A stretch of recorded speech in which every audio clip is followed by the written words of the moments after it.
বাবা রান্নাঘরে কি করছে দেখা যাক। দেখি উজ্জ্বলবাবু রান্নাঘরে। ও কার জন্য কাটা হচ্ছে? আমার মার জন্য।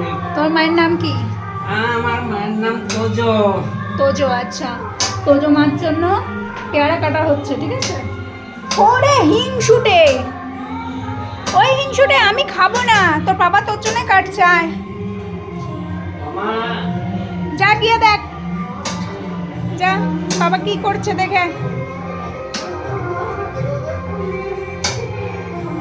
চলো বাবা একটা দে বাবা, ওটা ওর জন্য কাটা হচ্ছে।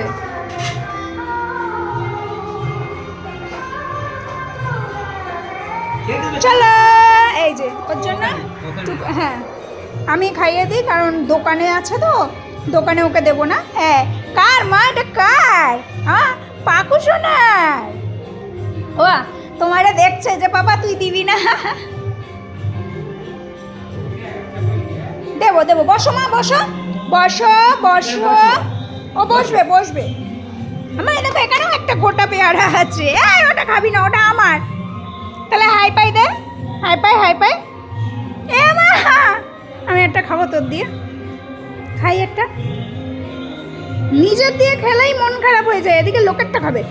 এক্ষুনি নিজেরটা খেয়ে না, এটা খেতে আসবে। দেবো না, তুই চেটে চুটে দিয়েছিস, কালকেও চেটে চুটে দই রেখেছে, আমি খেয়ে নিয়েছি, সেই রাগটা ওর আছে এখন। আমার বসো বসো বসো মা বসো। হ্যাঁ দেখেছেন এবার কথা শুনছে, বসছে। আমার লক্ষ্মী ছানা, আমার সোনা, আমার কথা শোনা পুতুল। মা এমনি এমনি বলে আমাদের ডল পুতুল। আজকে শসাটা দেইনি, কারণ একটু বেলা হয়ে গেছে, তাই শুধু পেয়ারাটা দেওয়া হচ্ছে। কালকে শসা দেওয়া হবে, তবে অন্য কিছু ফল। কাজু কিশমিশ টিশমিশ খেতে পারে না, না হলে কাজু কিশমিশ সবসময় থাকে। আমি যখন খাই এখন লুকিয়ে খেতে হয়, কারণ ও যেগুলো খেতে পায় না সেগুলো আমাকে লুকিয়ে খেতে হয়, না হলে প্রবলেম হয়ে যাবে মেয়েটার আমার। আচ্ছা তো আমি তোজোকে একটু খাইয়ে নিই। হ্যাঁ টাটা আপাতত সবাইকে।